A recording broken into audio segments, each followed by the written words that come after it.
بسم اللہ الرحمن الرحیم۔ السلام علیکم ورحمۃ اللہ وبرکاتہ۔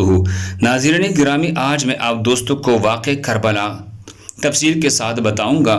اس سے پہلے آپ حضرات سے درخواست ہے کہ اگر ویڈیو پسند آئے تو آگے ضرور شیئر کریں۔ اگر آپ ہمارے چینل پر نئے ہیں تو ہمارے چینل کو سبسکرائب کریں۔ تو آئیے شروع کرتے ہیں۔ سانحہ کربلا 10 محرم 1 ہجری بمطابق 9 یا 10 اکتوبر 80 عیسوی کو موجودہ عراق میں کربلا کے مقام پر پیش آیا۔ یزید کی بھیجی گئی افواج نے حضرت محمد صلی اللہ علیہ وآلہ وسلم کے نواسی حضرت حسین رضی اللہ عنہ اور ان کی اہل خانہ کو شہید کیا۔ حضرت حسین رضی اللہ عنہ کے ساتھ 72 ساتھی تھی، جن میں سے 18 اہل بیت کے اراکین تھے۔ اس کے علاوہ خاندان نبوت صلی اللہ علیہ وسلم کی خواتین اور بچی بھی شامل تھی۔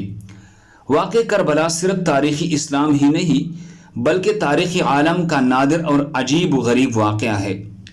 دنیا میں یہی ایک واقعہ ایسا ہے جس سے عالم کی تمام چیزیں متاثر ہوئی۔ آسمان متاثر ہوا، زمین متاثر ہوئی، شمس و قمر متاثر ہوئی، حتیٰ کہ خود خداوند عالم متاثر ہوا۔ اس کا تاثر شفق کی سرخی ہے جو واقع کربلا کے بعد سے افق آسمانی پر ظاہر ہونے لگی۔ یہ وہ غم انگیز اور عالم افرین واقعہ ہے جس نے جاندار اور بے جان کو خون کی آنسو رلایا ہے۔ اس واقعے کا پس منظر رسول اور اولاد رسول کی دشمنی ہے۔ بدر، احد، خندق، خیبر میں قتل ہونے والے کفار کی اولاد نے ظاہری طور پر اسلام قبول کر کے اپنے آباء و اجداد کا بدلہ حضرت رسول کریم صلی اللہ علیہ وسلم، حضرت امیر المؤمنین رضی اللہ عنہ کی اولاد سے بدلہ لینے کے جذبات اسلامی کافروں کے دلوں میں عہد رسول ہی سے کروٹیں لے رہے تھے، لیکن عدم اقتدار کی وجہ سے کچھ بن نہ آتی تھی۔ رسول کے انتقال کے بعد جب 38 ہجری میں امیر المؤمنین برسر اقتدار آئی تو ان لوگوں کو مقابلہ کا موقع ملا جو عنان حکومت کو دانتوں سے تام کر جگہ پکڑ چکے تھے۔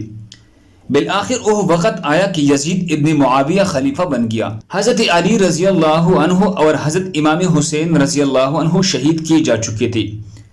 عہد یزید میں امام حسین سے بدلہ لینے کا موقع تھا۔ یزید نے خلافت منصوبہ پر قبضہ کرنے کے بعد امام حسین کے قتل کا منصوبہ تیار کیا۔ ایسی حالت پیدا کر دی کہ حضرت امام حسین کربلا میں آ پہنچے۔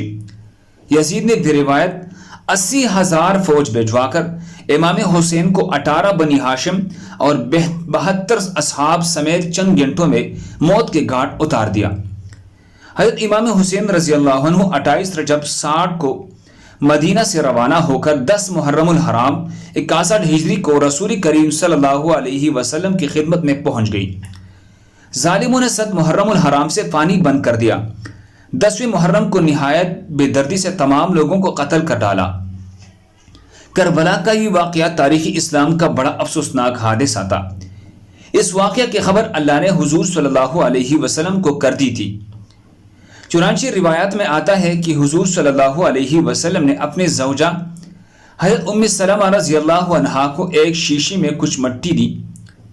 فرمایا تھا کہ یہ اس جگہ کی مٹی ہے جہاں میرے نواسے کو شہید کیا جائے گا۔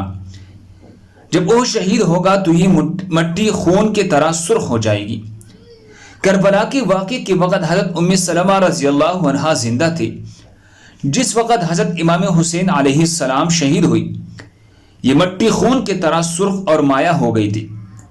اسلامی تاریخ کو کسی اور واقعہ نے اس قدر اور اس طرح متاثر نہیں کیا جیسے سانحہ کربلا نے کیا۔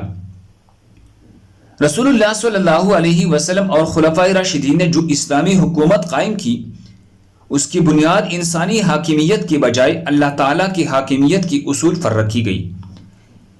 اس نظام کی روح شرعیت میں پنہاں تھی۔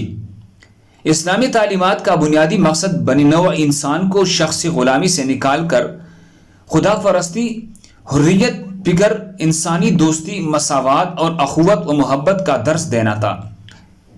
خلفائے راشدین کے دور تک اسلامی حکومت کی یہ حیثیت برقرار رہی۔ یزید کی حکومت چونکہ ان اصولوں سے ہٹ کر شخصی بادشاہت کے تصور پر قائم کی گئی تھی، لہٰذا جمہور مسلمان اس تبدیلی کو اسلامی نظام شریعت پر ایک کاری ضرب سمجھتے تھے۔ اس میں امام حسین رضی اللہ عنہ محض ان اسلامی اصولوں پر اور قدروں کی بقا و بحالی کے لیے میدان عمل میں اتری۔ راہ حق پر چلنے والوں پر جو کچھ میدان کربلا میں گزری وہ جور جفا، بے رحمی اور استبداد کی بدترین مثال ہے۔ نواسۂ رسول صلی اللہ علیہ وسلم کو میدان کربلا میں بھوکا پیاسا رکھ کر جس بے دردی سے قتل کر کے ان کے جسم اور سر کی بے حرمتی کی گئی، اخلاقی لحاظ سے بھی تاریخ اسلام میں اولین اور بدترین مثال ہے کہ انہوں نے اس کے ساتھ اتنا ظلم کیا۔ نواسۂ رسول صلی اللہ علیہ وسلم کو میدان کربلا میں بھوکا پیاسا رکھ کر جس بے دردی سے قتل کر کے ان کی جسم اور سر کی بے حرمتی کی گئی، اخلاقی لحاظ سے بھی تاریخ اسلام میں اولین اور بدترین مثال ہے۔ یہاں یہ نقطہ قابل غور ہے کہ جب شخصی اور ذاتی مصالح ملی اخلاقی اور مذہبی مصلحتوں پر حاوی ہو جاتی ہے تو انسان درندگی کی بدترین مثالیں بھی پیش کرنے پر قادر ہے، اور ایسی مثالوں سے تو یورپ کے سارے تاریخ بری پڑی ہے۔ سانحہ کربلا تاریخ اسلام کا ایک شاندار اور زرین باب ہے۔ یزید کی نامزدگی اسلام کے نظام شرعیت کی نفی تھی، لہٰذا امام حسین نے جس پامردی اور صبر سے کربلا کے میدان میں مصائب مشکلات کو برداشت کیا وہ حریت، جرأت اور صبر استقلال کے لازوال داستان ہے۔ باطل کی قوتوں کے سامنے سرنگو نہ ہو اور آپ نے حق و انصاف کی اصولوں کی بالادستی، حریت فکر اور خدا کی حاکمیت کا پرچم بلند کر کے اسلامی روایات کی لاج رکھ لی۔ امام حسین کا یہ اثار اور قربانی تاریخ اسلام کا ایک درخشندہ باب ہے جو راہدان منزل، شوق و محبت اور حریت پسندوں کے ایک اعلیٰ ترین نمونہ ہے۔ سانحہ کربلا آزادی کی اس جدوجہد کا نقطۂ آغاز ہے جو اسلامی اصولوں کی بقا اور احیاء کے لیے تاریخ اسلام میں پہلی بار شروع کی گئی۔